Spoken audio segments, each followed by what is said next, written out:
Hi and welcome in this new video. My name is Marty and today you will discover how you can test and run your code with the Astro IDE. So the Astro IDE enables you to quickly test, validate and iterate on your Airflow Dags without needing a local Airflow deployment or a Docker environment. And this is by using ephemeral test deployments. You will learn more about that, but first thing first, if you don't know what the Astro IDE is, I highly recommend you to watch one of the videos we made about it. But basically, the Astro IDE allows you to build your Dags from Astro. You can connect your Git repo with your Dags in it to the Astro IDE, as you can see right here, or you can connect your Astro CLI, your local development environment, with the Astro IDE as well, or you can even upload your Dags directly to it. Last but not least, the Astro IDE uses AI, which means you can generate Dags using a specialized AI for Airflow, and you even have some suggestions if you want to start from scratch. That being said, this video is not about building your Dags, it is about testing and running your Dags with the Astro IDE, so let's discover how to do that. When you use the Astro IDE to develop your Dags, you have a really nice benefit, which is for you to test your tasks, your Dags. And basically, you have this button at the top right corner, Start Test Deployment, that you can click on it, and that will create an ephemeral or test deployment. And there are many advantages of using a test deployment. First, that runs or creates an isolated environment based on your project configuration. So this is completely isolated from the other deployments that you have on your Astro instance. In addition, you will be able to validate the behavior of your DAG or tasks using real dependencies, variables, and integrations. And that's the beauty of using a test deployment, is that you are not going to mock anything. You will use the actual dependencies, variables, and integrations that you have in your production environment. Also, you can detect import errors, syntax issues, or runtime problems as you will run your tasks in that environment. Then last but not least, this environment will be automatically teared down when the testing is complete, so you don't waste any resources or budget. That being said, let's see that in action. So I've just generated the following DAG using AI, and as you can see, the code is beautiful, isn't it? So let's accept the changes right here. And now I want to double check if that DAG works. So this DAG is pretty simple. It has only one task, which is this one, that returns the number of records that I have in this table. And I've already created the connection Snowflake EDU in my environment. So let's take a look at it. If I go to environment and then connections, I can see my Snowflake EDU connection right here. All right, so let's go back to the Astro IDE. And now I want to test my DAG. So for that, I click on Start Test Deployment. So let's wait a little bit until the deployment is up and running. So as you can see, this deployment can take a few minutes. Okay, the test deployment is up and running, which means I can access the Airflow UI like for any other deployment. So if I click here and then open Airflow, I will land on the Airflow UI, and you can see here under Dags, the DAG Reddit mentions count. In addition, because it is like any other deployments, except that there are some configuration settings that are specific to the test deployments, I can access the deployment details as well. So right here, I have all the details regarding my test deployment. Now let's go back to the Airflow UI. I can just run my DAG to verify that it works. So let's do it. Let's trigger the DAG manually.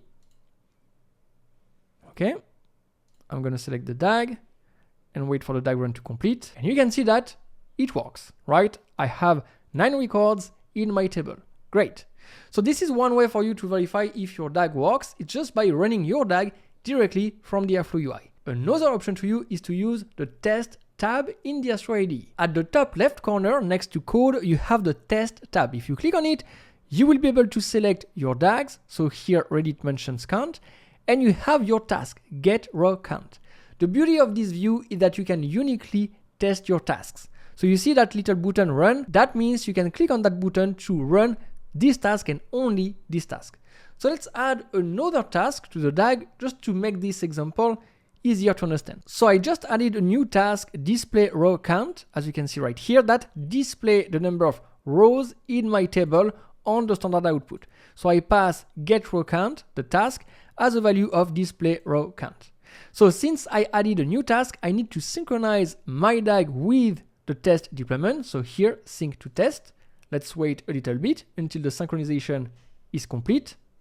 And you can track that right here. Once the synchronization is completed, you can go back to the test view with your DAG and you have the two tasks, get row count and display row count.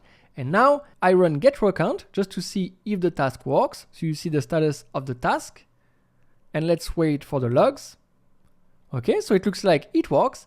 And then I can run display row count. Again, I click on the task and wait a little bit. The task is running.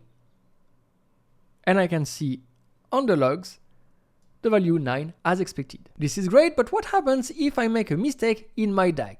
So for example, I remove row count right here. Obviously you will see the error, but let's print hello on the standard output instead, but we keep passing get row count to display row count.